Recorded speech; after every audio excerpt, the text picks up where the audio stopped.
Muy buenas noches. Le presentamos este video sobre percepción y memoria, presentado por Tilce Aparicio Manrique, Alcira Patricia Gómez Cruz, María Elisa Leal Ortiz, Ana Valentina Navarro Ochoa. La percepción. Entonces, la percepción es un proceso mediante el cual el encéfalo organiza y da sentido a la información sensorial como materia prima.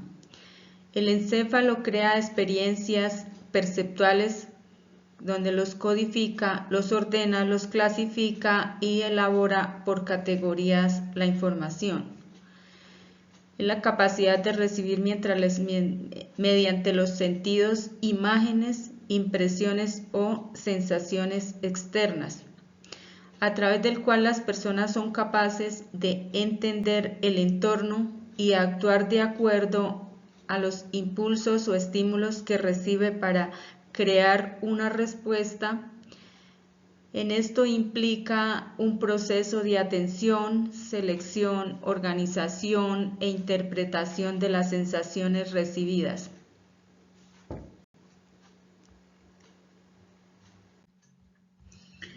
En la percepción visual, entonces vamos a explicar cómo se producen los estímulos. Por medio de los órganos sensoriales y el sistema nervioso central consiste en la captación mediante estímulos. Entonces acá les presentamos el estímulo distal, que es la exposición sonora y visual. Estímulo proximal, entonces, es la estimulación de la vista y oídos.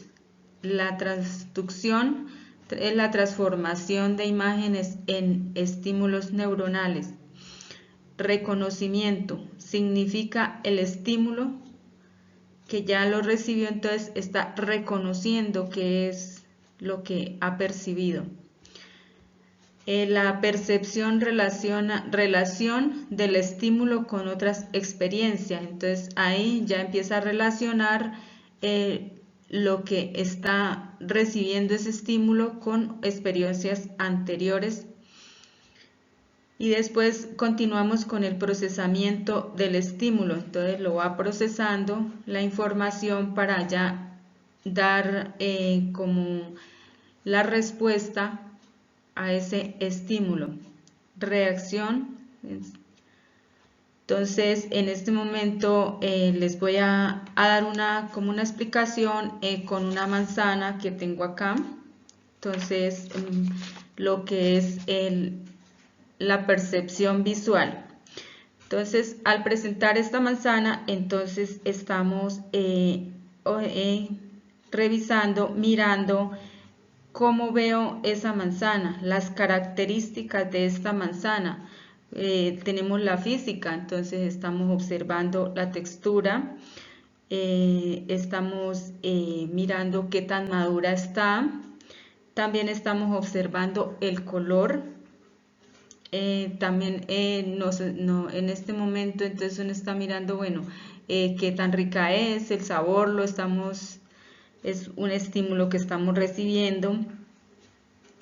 También la observo la distancia, en qué distancia está, que está muy cerca. También veo que tiene una combinación de color que está entre un amarillo verdoso y está el rojo. También nos da como la sensación, percibimos la sensación de ese color que ya se ve provocativa.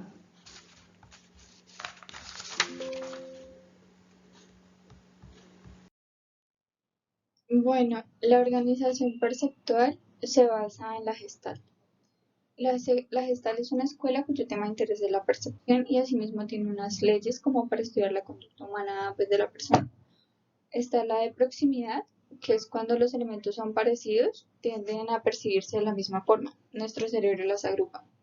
La de semejanza es parecida cuando se parecen en color, forma o tamaño, hacen como parte de un grupo. La de simetría y orden es cuando nuestro cerebro percibe las imágenes simétricas de manera pues igual. La de cierre es que nuestro cerebro tiende como a cerrar las figuras porque normalmente entre más cerradas están es más fácil percibirlas. La de figura y fondo es cuando nuestro cerebro focaliza la atención en un objeto determinado y, y asimismo la separa de su fondo. Y la de continuidad es cuando los elementos que van en una misma dirección como que se organizan de forma determinada. Bueno, la percepción de movimiento es otro tipo y está como que el cerebro calcula el movimiento en función de que los objetos que se alejan disminuyen mientras que, de tamaño, mientras los que se acercan aumentan. Es una percepción que involucra información visual de la retina. Esta es el movimiento real, que es el desplazamiento físico de un objeto pues de un lugar a otro. Y también está el movimiento aparente, está como asociado a las ilusiones ópticas. Es cuando percibimos movimiento en un objeto que realmente está estático. Y ahora nuestra compañera María Elisa nos va a hablar sobre lo que es la memoria. A continuación sigo con definición de la memoria. Entonces, la memoria es el proceso psicológico encargado de almacenar, codificar todo tipo de información que llega a ella. Entonces, ¿qué hace nuestra memoria? Es la que se encarga de almacenar lo que leemos, lo que vivimos cada día a nuestro día. También y recuperar acontecimientos de lo que sucedió en el pasado. Ella nos permite recordar cosas que haya pasado hace unos años, hace una semana o hace unos días. Incluso también lo que se hizo ayer, las cosas que se han podido realizar cada día. Para poder adaptarnos a las distintas demandas de la vida diaria. Es la que nos ayuda a que estemos adaptados a los acontecimientos que pasan constantemente en la vida de cada ser humano. Procesos fundamentales de la memoria. Podemos encontrar la codificación, el almacenamiento y la recuperación.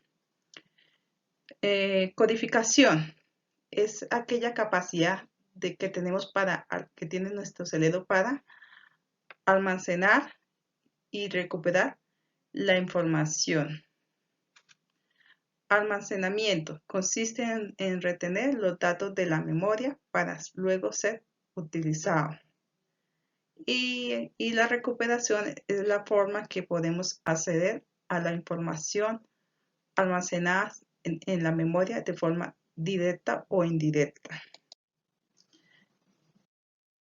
Continuamos con algunos precursores que hablaban sobre la memoria. En ellos están Jean Piaget, psicólogo nacido en Suiza. Él decía que la memoria evolucionaba de forma sistemáticamente de acuerdo a la evolución de la inteligencia humana.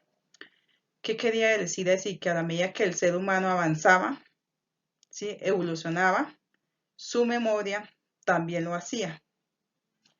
Y luego sigue William James, un filósofo y psicólogo nacido en Nueva York, Estados Unidos.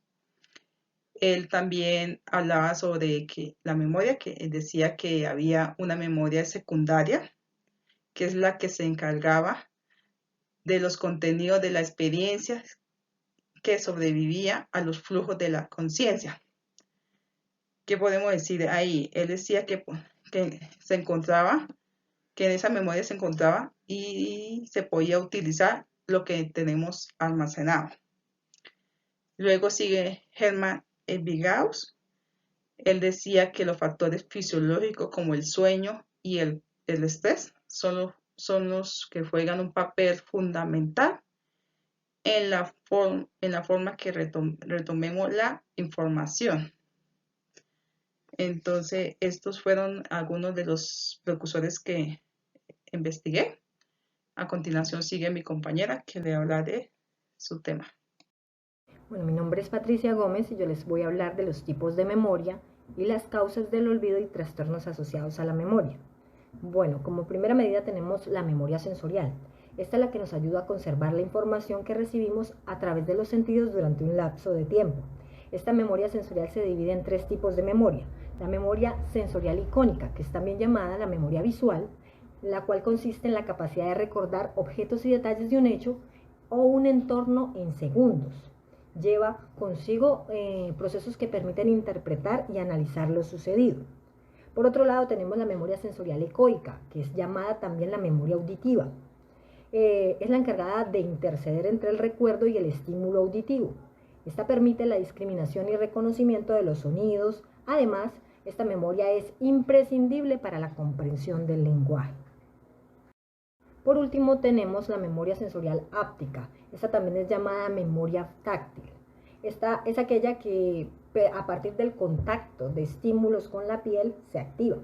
Trabaja de manera coordinada con los músculos, articulaciones y tendones. Por lo tanto, en dicha memoria se encuentran implicadas la propiocepción y la introcepción.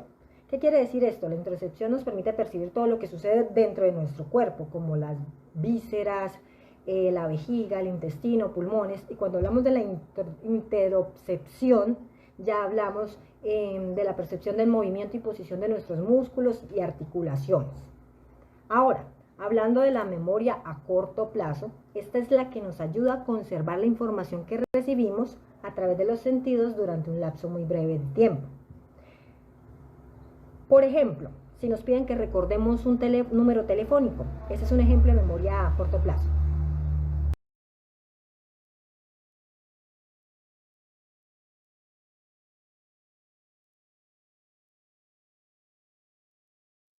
Bueno, ¿qué es la memoria a largo plazo? Esta es la que nos permite almacenar información sin límites de tiempo. Esta se divide en memoria explícita o declarativa y la memoria implícita o no declarativa. Dentro de la memoria explícita o declarativa, que es la que nos ayuda a recordar la información de manera consciente, tenemos la memoria episódica y la memoria semántica. Por un lado, la memoria episódica es aquella que nos ayuda a los acontecimientos concretos de nuestras propias experiencias. Y cuando hablamos ya de la memoria semántica, es la que nos ayuda a mantener los archivos de conocimiento de lo que hemos vivido y lo que ha pasado en la historia. Por otra parte, la memoria implícita o no declarativa es aquella que nos ayuda a recordar la información de forma consciente. Esta se divide en memoria procedimental, memoria priming y memoria de aprendizaje asociativo.